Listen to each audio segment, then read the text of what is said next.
جس استغفار کے بارے میں نے اس میں بعض ایسے کلمات کو پڑھا جن سے اعضاء اور جوارح کانپ اٹھے، اور دماغ اور نگاہیں اس کے سامنے اس کی باریکی اور تفسیر اور معنی پر غور کرنے کے لیے ایک طویل وقت تک کے لیے ٹھہر گئیں۔ انہوں نے کہا اللہ ان پر رحم کرے اور ان کا بہترین ٹھکانہ بنائے۔ اللہم انی استغفرک مما تبت الیک منہ ثم عدت فیہ واستغفرک مما جعلته لک علی نفسی ثم لم اوف به واستغفرک مما زعمت انی اردت به وجهک فخالط قلبی ما قد علمت۔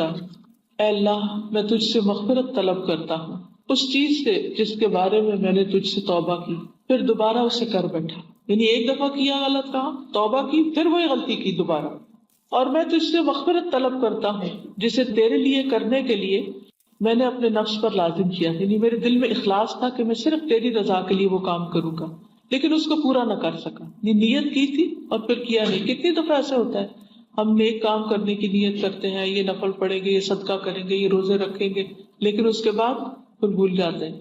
اور مغفرت طلب کرتا ہوں اس چیز سے جس کو میں نے خالص تیرے لیے کرنے کا پختہ ارادہ کیا، بس میرے دل میں یہ مختلط ہو گیا، یعنی مکس اپ ہو گیا، دنیا کے لوگ بھی بیچ میں آگے، نیت خراب ہو گئی اور نہ کر سکا، اور تو اسے جانتا ہے۔ اے اللہ تو قبول کر، اے اللہ تو قبول کر۔ ایک اور استغفار ہے، اللہم اغفر وارحم موتانا وموتى المسلمین اجمعین واجز اللہم السلف الصالح عنا خیر الجزاء بما اورثوا لنا من علم نافع وذکر جامع وایمان شدید البیاض ناسع۔ اے اللہ ہمارے اور تمام مسلمانوں کے مردوں کو بخش دے، یعنی جو فوت ہو چکے ہیں، اور رحم فرما، اور اے اللہ ہمارے گزرے ہوئے نیک لوگوں کو ہم سے بہترین بدلہ دے کہ انہوں نے ہمیں علم نافع، جامع، خالص ذکر اور صاف شفاف ایمان وراثت میں دیا، یعنی صحیح چیزیں ہمارے تک آج پہنچی ہیں ان لوگوں کی محنتوں کی بدولت جنہوں نے اس راستے میں اپنی زندگیاں لگا دی تھی۔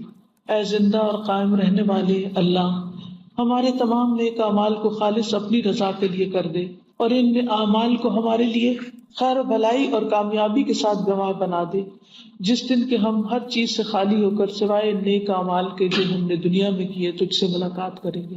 یعنی دیکھیے، سوچیے وہ دن کیسا دن ہوگا جب ہمارے ہاتھ میں ہمارے عمل کے سوا کوئی چیز نہیں ہوگی، نہ مال، نہ بچے، نہ دنیا کا کوئی ساز و سامان جس سے ہم اکٹھا کرتے ہیں، کچھ بھی نہیں ہوگا، صرف اور صرف ہمارے اعمال ہوں گے۔ تو کتنے ہیں ہمارے اعمال اور کس قسم کے ہیں، کیا کوالٹی ہے ان کی، اور وہ لے کر ہم اپنے رب کے حضور حاضر ہوں گے، کیا جواب دیں گے کہ اتنی بڑی زندگی میں ہم نے اللہ کے لیے کیا کیا؟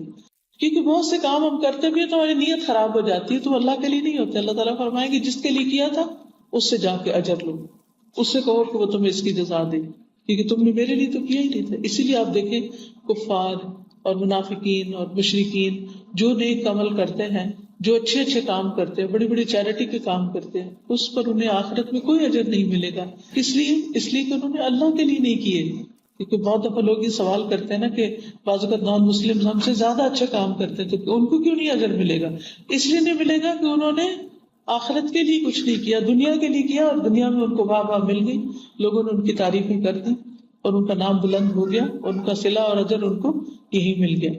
ہمیں یعنی اس دن کو یاد کریں جب اللہ سبحانہ وتعالیٰ کے سامنے ہم کھڑے ہیں اور درمیان میں کوئی نہیں، ہاتھ میں بس وہی جمع پونجی جو اللہ کے نام پہ کی ہم نے، اور خالص اس کے لیے کی، اور اس میں کسی قسم کی نیت کی خرابی شامل نہیں کی۔ تو اس لیے اگر ہم کچھ کریں اور اس میں تو نیت کی خرابی بھی شامل ہو جائے، پھر استغفار کریں، یا اللہ میں نے جو کیا اور اس میں میرے اندر ایسی چیز آ گئی، کوئی خیال آ گیا، خود پسندی کا خیال آ گیا، اپنی بڑائی کا خیال آ گیا، اللہ تو اس کو بھی معاف کر دے، کیونکہ میں نے کیا تو تیرے لیے تھا، لیکن اپنے نفس کی کمزوری کی وجہ سے میں اس سے پھر گیا، اس سے ہٹ گیا۔ استغفار اور ذکر اور شکر کو اپنی نعمتوں میں سے بنا دے جن سے ہم سب کی زبانیں جدا نہ ہوں، جیسا کہ اے اللہ ہم تجھ سے سوال کرتے ہیں کہ تو ہمارا آخری قول شہادت اللہ الہ الا اللہ وان محمد رسول اللہ بنا دے، یعنی ہمیں مرتے وقت کلمہ نصیب فرما۔ میں اس مقدمے کو اس دعا سے ختم کرتا ہوں جس کو ہمارے نبی محمد صلی اللہ علیہ وسلم نے سید الاستغفار کے نام سے موسوم کیا ہے۔ آپ سب اس کو پڑھیے، سب کو ہی آتا ہے۔ اللہم انت ربی، اے اللہ تو میرا پالنے والا ہے، نہیں ہے کوئی معبود برحق مگر تو ہی، تو نے مجھے پیدا کیا اور میں تیرا بندہ ہوں، اور میں تیرے عہد اور وعدے پر اپنی طاقت کے مطابق قائم ہوں، اور میں اپنے ان تمام برے کاموں سے تیری پناہ مانگتا ہوں جن کو میں نے کیا ہے، اور میں تیری نعمت کا اقرار کرتا ہوں اور اپنے گناہوں کا بھی اقرار کرتا ہوں، بس تو مجھے بخش دے، کیونکہ تیرے سوا کوئی دوسرا ان گناہوں کو بخشنے والا نہیں۔ یعنی جو گناہ ہم اللہ کی نافرمانی میں کرتے ہیں وہ بندے نہیں ہمارے معاف کر سکتے اور نہ کروا سکتے۔ استغفر اللہ العظیم الذی لا الہ الا هو الحی القیوم واتوب الیہ، میں اللہ عظیم سے استغفار طلب کرتا ہوں جس کے سوا کوئی دوسرا معبود حقیقی نہیں، وہ زندہ اور قائم و دائم رہنے والا ہے، اسی سے توبہ اور استغفار کرتا ہوں۔ لیکن سب سے پہلے یہ جاننا ضروری ہے کہ استغفار کی ضرورت کیوں پیش آتی، استغفار کرنا کیوں ضروری ہے۔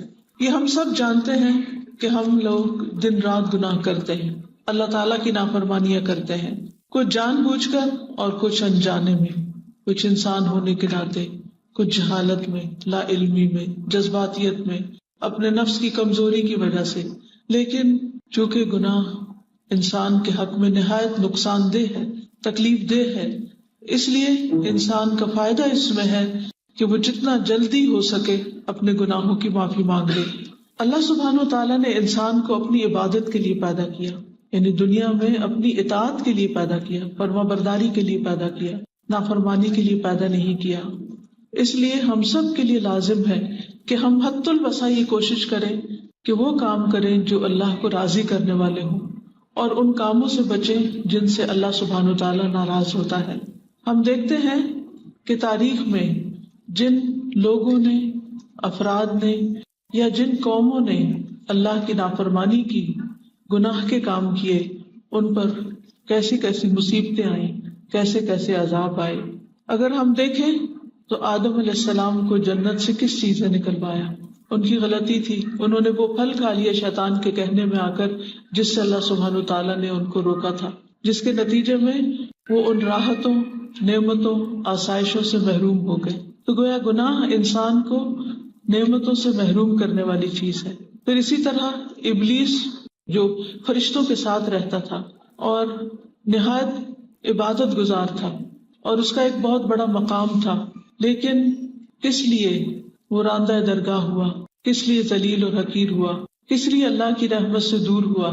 کیونکہ اس نے اللہ کی نافرمانی کی تھی۔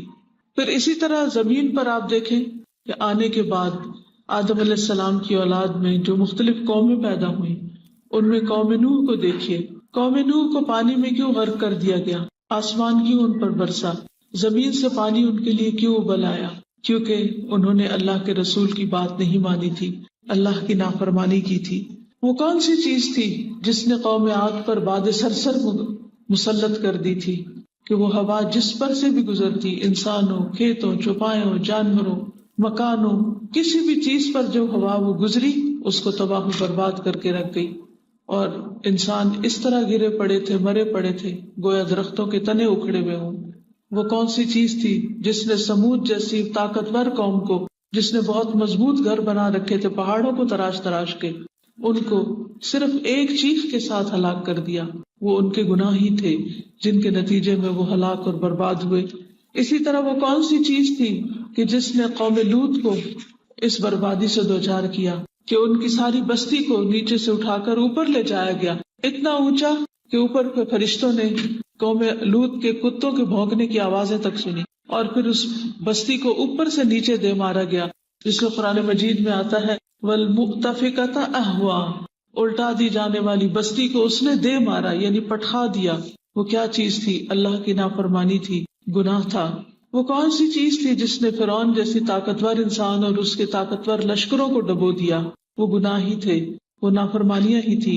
وہ کون سی چیز تھی جس نے قارون اور اس کا گھر اور اس کا مال و اسباب اور ساری چیزیں زمین میں دھنسا دی؟ وہ اس کے گناہ تھے، اس کا تکبر تھا، اس کی اکڑ تھی۔ وہ کون سی چیز تھی جس نے بخت نصر کو بنی اسرائیل پر مسلط کر دیا تھا اور ان کو تتر بتر کر دیا، اور انہیں ان کے گھروں سے نکال دیا گیا اور انہیں ذلیل و خوار کر کے رکھ دیا گیا؟ یہ ان کے گناہ ہی تھے۔ اسی طرح بعد میں بھی ہم دیکھتے ہیں کہ کتنی ہی قومیں آئی ہیں کہ جو دنیا میں بڑی طاقتور تھی، بہت آباد تھی، بہت شاندار تھی ان کی ساری بستیاں اور ان کا رہن سہن، لیکن کس چیز نے ان کو ذلیل و خوار کیا؟ یہ ان کے گناہ تھے۔ تو اس لیے ہم سب کو ان سارے واقعات سے، ان واقعات اور اس کے علاوہ بھی جو قرآن و سنت میں بیان ہوئے اور تاریخ ہمیں بتاتی ہے، ان سب واقعات سے سبق لینا چاہیے اور اللہ کی نافرمانی سے بچنا چاہیے. لیکن چونکہ ہم انسان ہیں، ہم کمزور ہیں، ہم سے غلطیاں ہو جاتی ہیں، ہم سے ایسی باتیں ہو جاتی ہیں جو اللہ تعالیٰ کو ناپسند ہوتی ہیں. دیکھیں ہم کتنے ہی ایسے کام کر جاتے ہیں کہ جو ہمارے والدین کو ہم سے ناراض کر دیتے ہیں، یہ والدین ہم سے خفا ہو جاتے ہیں. کتنی غلطیاں ایسی ہوتی ہیں کہ جن کی وجہ سے ہمارے بہن بھائی ہم سے ناراض ہو جاتے ہیں. کتنی غلطیاں ایسی ہوتی ہیں جس سے ہمارے بچے ہم سے ناراض ہو جاتے ہیں، ہمارے دوست احباب ہم سے روٹھ جاتے ہیں. پھر ہم کیا کرتے ہیں؟ کیونکہ ان کی خفگی یا ان کی ناراضگی ہم سے برداشت نہیں ہوتی تو ہم ان سے معافی مانگتے ہیں، ہم ان کو سوری کر لیتے ہیں.